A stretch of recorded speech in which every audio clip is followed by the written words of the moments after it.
Hi, I'm Mike Haduck, and today we're in TULUM, Mexico. And the guide was pretty good, so I'm going to let him do a little bit of the talking, and then I'm going to show you what I see. So here we go. Here's a basic map I got off the internet. We came in here and we went around up to the ocean side, and we went through this wall. This right here is a big wall that goes around the whole city. It's a walled city. Then we came in, there's an entrance here, and there's an exit here. This is where we exited out of.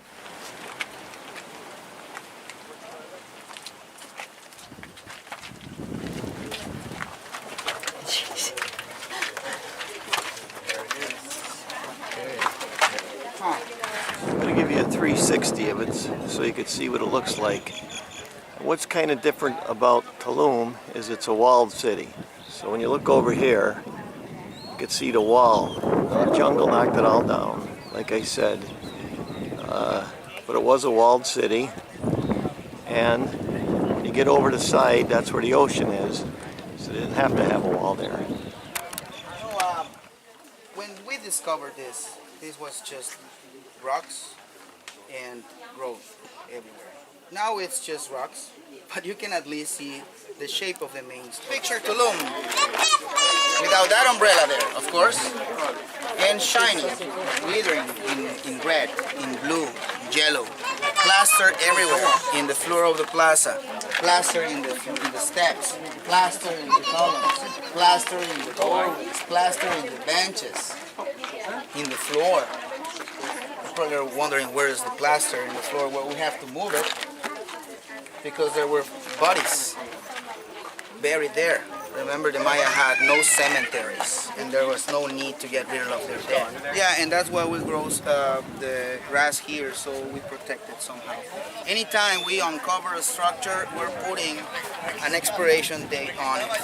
Something that was not exposed for 1,000 years and preserved, now is suddenly exposed to the sun, to the rain, to the wind, to the looters, and to the iguanas that you guys love so much. They are a pain in the neck, and you can record that.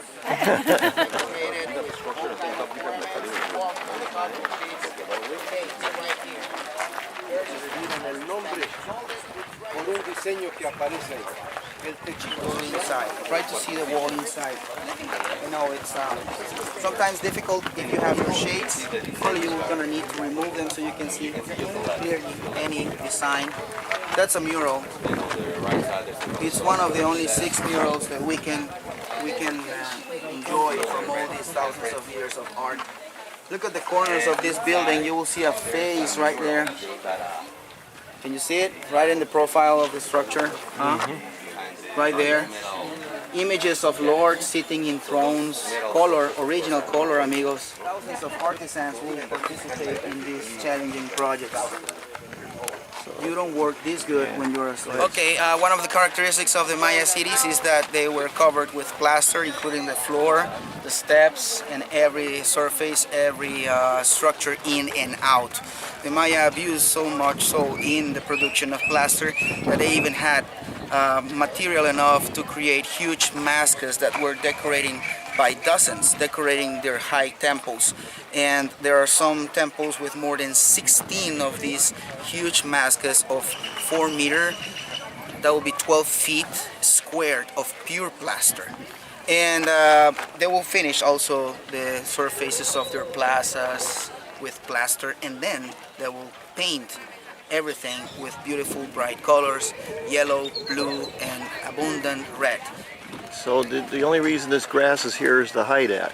Yeah, this is the only way we can protect the remains, you know, because we have thousands of people walking here a year. So we have to put some limits for that in order to preserve these structures. As I was telling you before, anytime you open a single structure for analysis or measurements or whatever, you are putting a tag on that. You're putting an expiration date on it, and now it's exposed, now it's deteriorated, and it's because of the releasing of the structure. So we have to measure, you know, how many structures do we need to open, how many structures do you need, and if it's worth it to, you know, kill some human heritage only for some pictures. Thank you.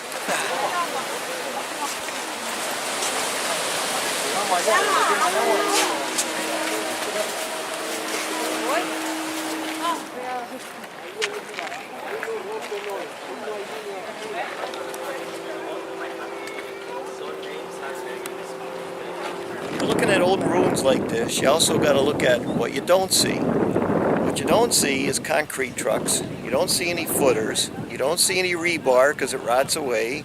You don't see vapor barriers. You don't see weep holes. You don't see none of that stuff. Wall ties. It's all new school. It's all within the last 100 years.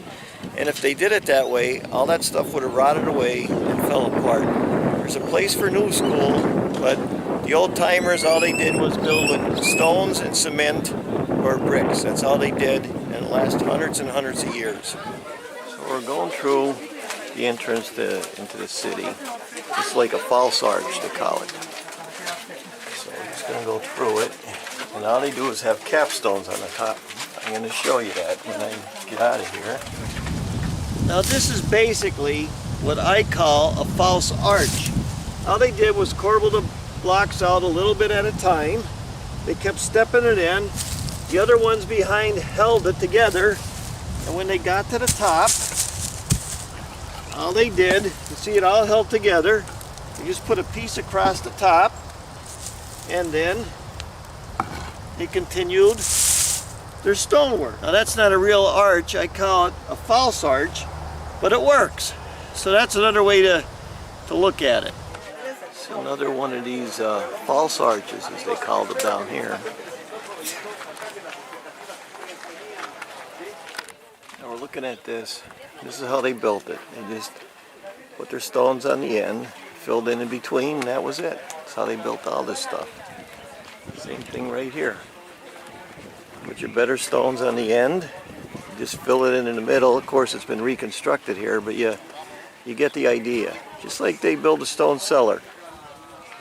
One of the things you could still see is the plaster. It's on the wall. It's all plastered, and you see the jungle starting to get in there again. See it back there? Y a su mano derecha.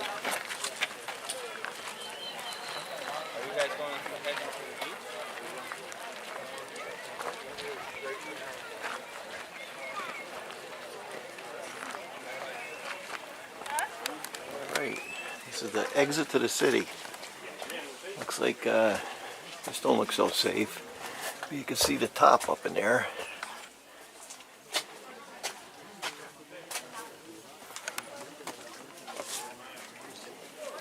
Part of that wall, and you can see how the jungle just takes everything over. See that?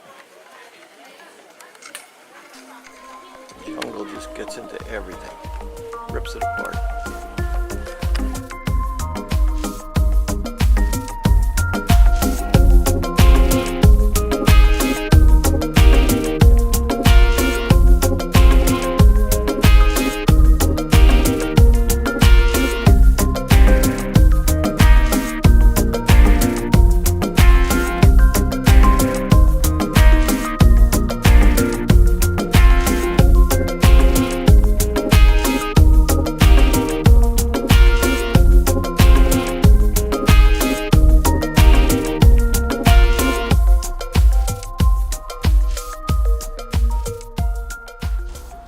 I'm going to talk a little bit about that archaeological site.